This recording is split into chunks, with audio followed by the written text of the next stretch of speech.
a resounding voice of change across generation. I am an architect who creates magnificent infrastructure and spaces of the community. But also, I am an advocate of people's awareness on issues affecting all generations, specifically health, marginalization, and protection of all vulnerable groups in our society. I want to use my voice to make unheard voices be heard, to be an actor of change, and to stop the stagnancy. As someone who has an objective on creating opportunities, I will take part of renewing the mind and lifestyle of all generations to move and to work, embarking on a new journey of self-discovery and continual growth and development, to equip them with passion, to thrive in an ever-evolving world, preparing for future generation. Thank you. Shalomila Antonio Serrano, 27, Barangay 120.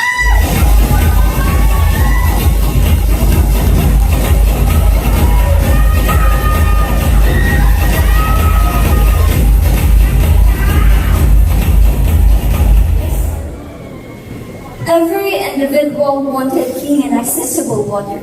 However, due to the bad economics and poor infrastructures, millions of people, including children, die every year because of the diseases associated with inadequate water supply, sanitation, and hygiene. Clean water and sanitation, the advocacy that I am working for. Let us support sustainable development goals so no one will left behind. Mabuhay! This is Guy Leonardo Clemente, 21, Barangay 186.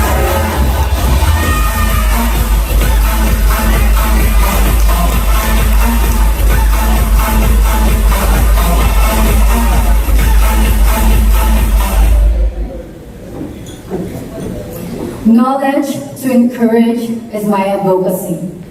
I am aiming to spread awareness and inform everybody about the sex education and the HIV awareness.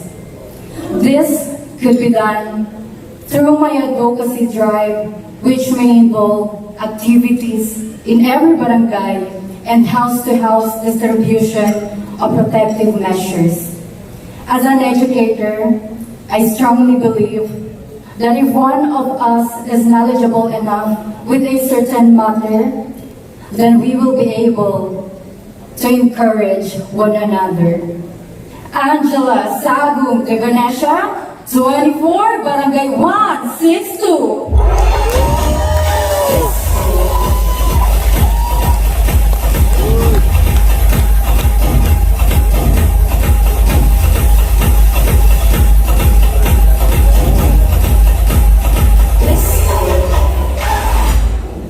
Advocating for children's right to an inclusive and high-quality education is the center of my advocacy. This aims to provide a clean working facility and foster an atmosphere that utilizes their skills. This also seeks to help less fortunate children to receive adequate learning and give them a better chance at a brighter future. Samantha Rindaep, 19, representing Caloocan High School from Barangay 93.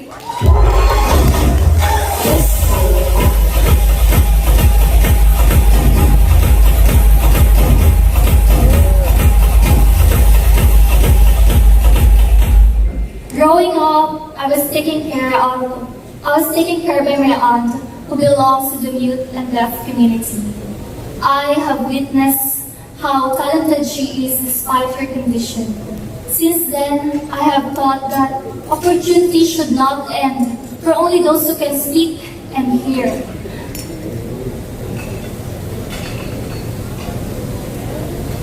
Can speak and hear.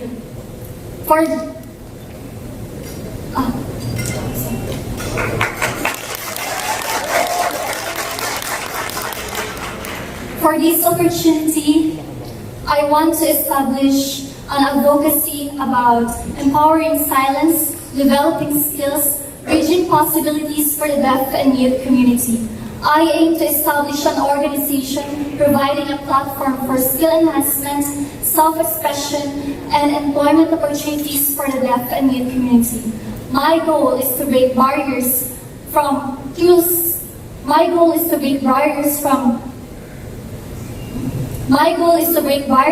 through partnerships, creating a center hub where disability does not hinder success.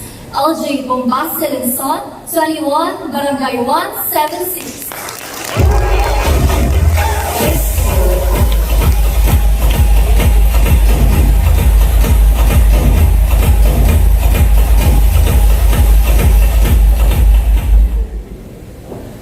Every children deserves the opportunity to receive a quality education, regardless of their background or circumstances. Education is the key to unlocking child's potential, and shaping brighter future, not only for our beloved Batang Caloocan, but also for our world. By promoting equal child's education, we can break barriers and create more inclusive society where every child has chance to thrive and contribute meaningfully. Let us work together and ensure that no child is left behind and that young mind is nurtured and empowered through the power of the quality education. We can build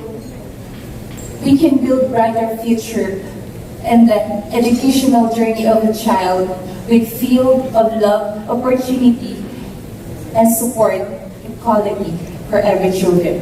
Maria Alondra Altana, 25, Barangay 102.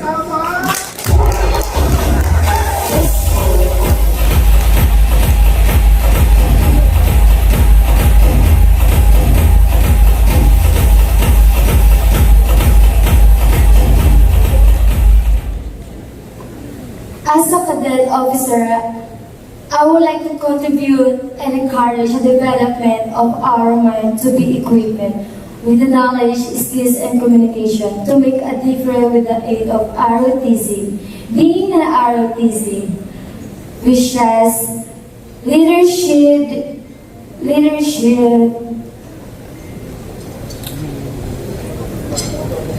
and we need to have a chance to serve the nation.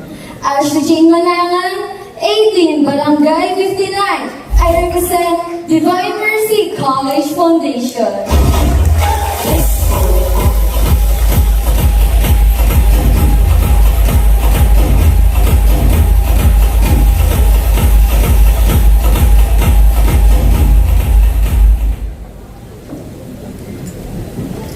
Creating an open job hunt platform for students in our community is the center of my advocacy.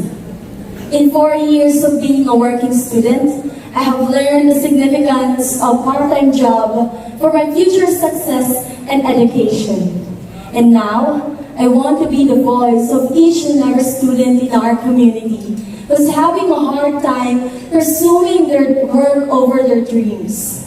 My goal is to support an open job hunt site platform for students who's seeking for part-time employment and just like SPES, but a year-round opportunity. Despite life's challenges, I believe that education remains vital for our future success. And I am Mary Grace P. Escuela, 22, Barangay 178.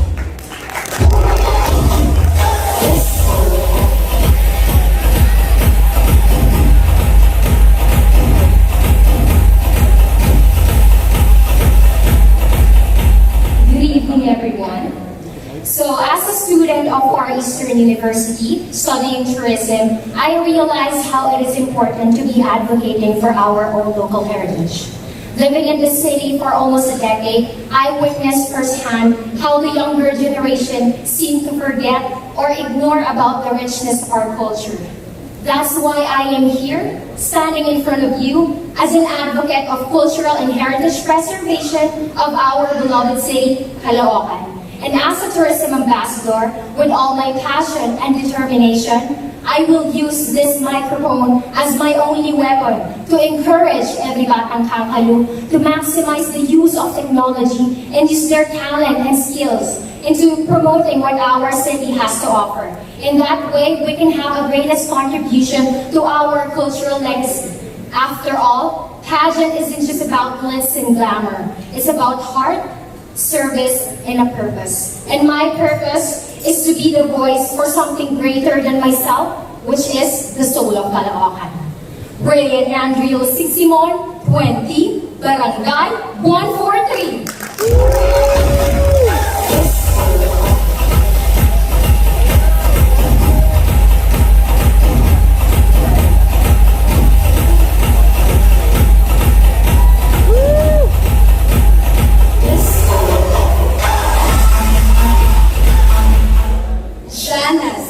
Garcia, 20, Barangay 56.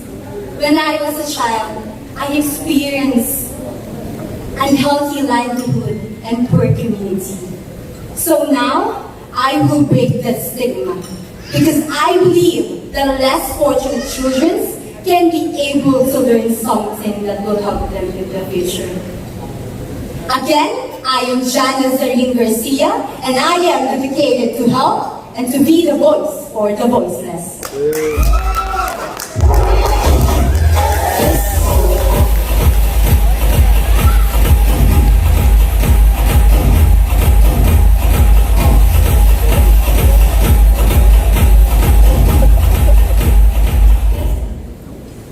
For the past decade, Caloocan has been known as a historical city. But in the past few years, the local government of Caloocan has started to build numerous beautiful and functional infrastructures and have given more employment opportunities and is now making Caloocan rise more as a city. But as a tourism student, we have been taught that what brings more life and growth to a city is when people collaborate to preserve and promote the city's natural resources, environment, and cultural heritage above all the modern infrastructures surrounding them. That's why I am here to advocate for the sustainable tourism development in our city, because I believe that in aiming for a more developed city, it doesn't need to have our natural resources be forgotten. We have to balance it and we have to sustain what is ours. Aksyon at malasakit sa turismo patungo sa mas maunlad at progresibong Caloocan. Rosemary Rizal, 19, Barangay 187.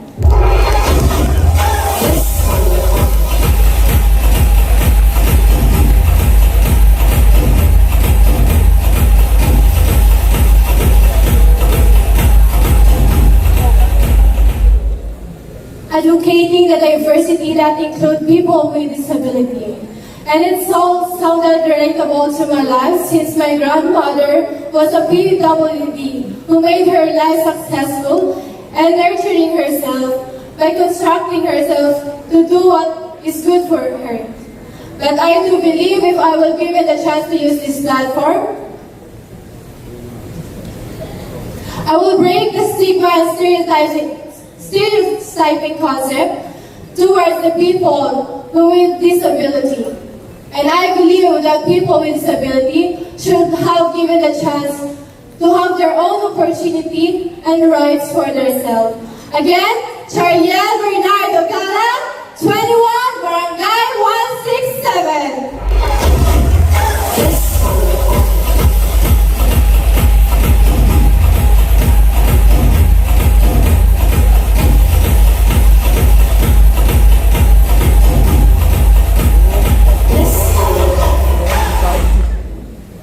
My advocacy is all about embracing self-advocacy with pride. It involves expressing someone's beliefs and also aspiration and confidence with my women empowerment. This is not only to my external beauty, but also my inner strength and purpose.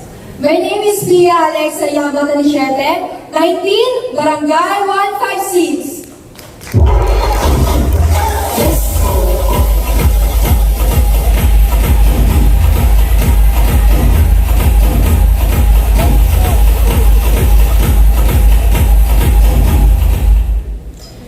Ensuring the health and education to the legal center is not just charitable movement, but it is a strategic investment to our collective well-being. For me, education empowers individual and breaking the cycle of poverty, encouraging self-efficiency. At the same time, providing healthcare to illegal settlers, protecting human rights, prevents disease spread, and strengthens social bonds for healthier, more resilient, and unified society. Thank you.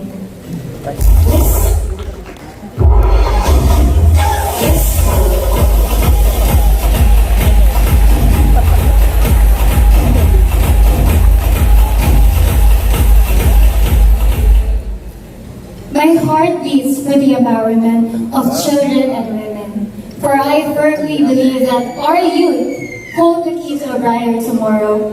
I strive to ignite the flames of aspiration within the young minds of Caloocan, fostering a spirit of patriotism and leadership. I am a dedicated military sergeant at the Philippine Air Force Reserve and the youth director of the Young Men's Christian Association. And in my journey, I've come to understand that leadership stems from empathy, which is the ability to uplift, inspire, and empower lives. Mabuhay! Greeting po sa inyong lahat. I'm Key Velasco, 26, Barangay 178.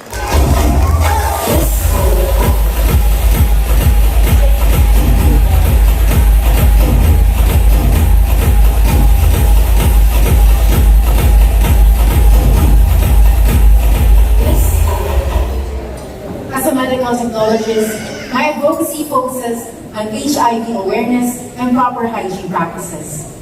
I aim to launch the Kamayan Project to teach young children the importance of hand hygiene and oral health care. I believe that equipping them with these skills will protect them from contracting common diseases because prevention is better than cure. On the other hand, due to lockdowns, there is an increase in HIV cases and a decrease in HIV screening. Thus, I recognize the need to raise awareness, promote testing, and end the stigma against people living with HIV. It's only right that they are treated as humans and not carriers. For what weakens in them is their immunity and not their humanity. Mabuhay! Ako po si Ana Marie Alcantara, 25, Barangay 5.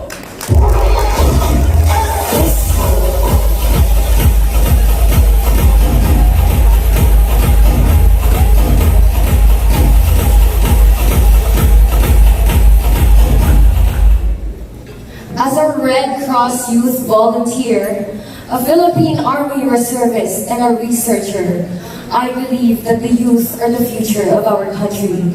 And in order to fulfill this heavy duty, we must include them in every project we do for our beloved Caloocan City. I believe that instilling volunteerism and philanthropy in the hearts of every Batang Kalu today can help them to become successful leaders of the future. I am Giselle Abi Salao, 19, Barangay 154.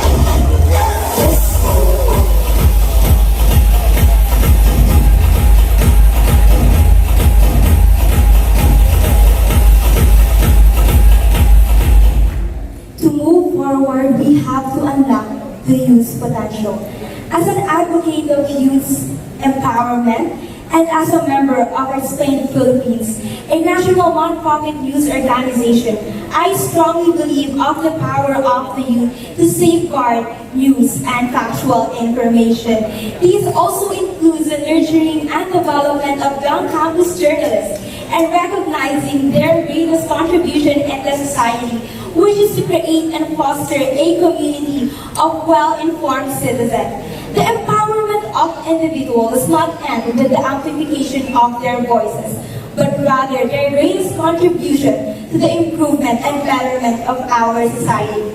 Together, through our collective efforts, accessible education and developmental plan, we can raise the flags of Batang Kalu and make our names known and recognized in our nation.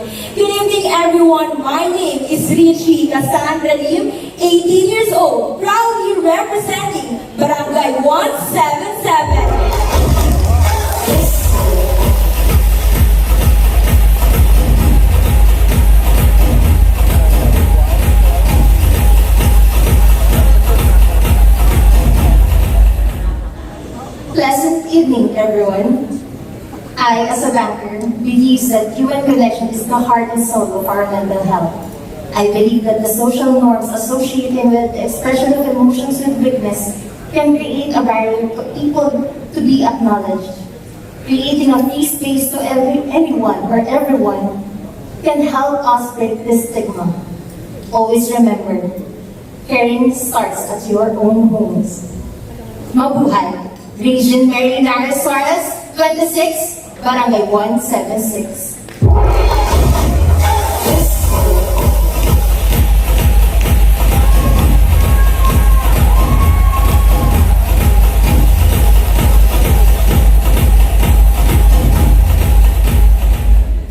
I firmly believe that nature can thrive independently of human presence, while humans are inherently dependent on the well-being of environment for their survival.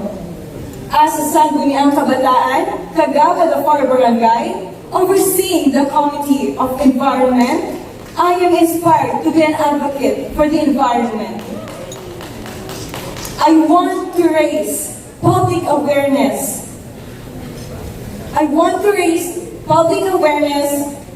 About environmental protection and social action to preserve our nature. I want to promote the 5 R's for the environment. The rethink, reduce, reuse, recycle, and respect our beloved Mother Earth. And I strongly agree that nurturing and preserving our natural surroundings will not only enhance our quality of life, but also safeguard the well-being of the future of our Batang Angkanus. Good evening, everyone. I am Nina Noel Solayo, 21, Barangay 180.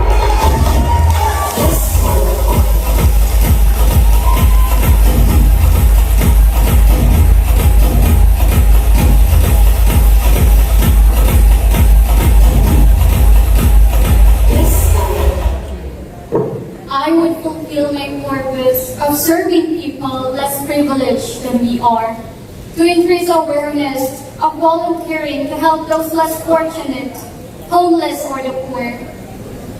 As being part of middle class, I know how financial deficiency affects our daily lives. That's why I would use my title to share compassion and kindness to the world. We all know that God created us equally, but we let everyone create discrimination. That's why as a public servant, I will serve my people and give what's the thing they really deserve. That there is someone who knows that they are hurt, for them to have a meaningful life that they will cherish. Let our inner spirit burn with the thoughts that taking us all ahead, and that will be a very achievement for me. Hello and good evening, everyone. Connie Rose Sagay, 22, all the way from Barangay 35.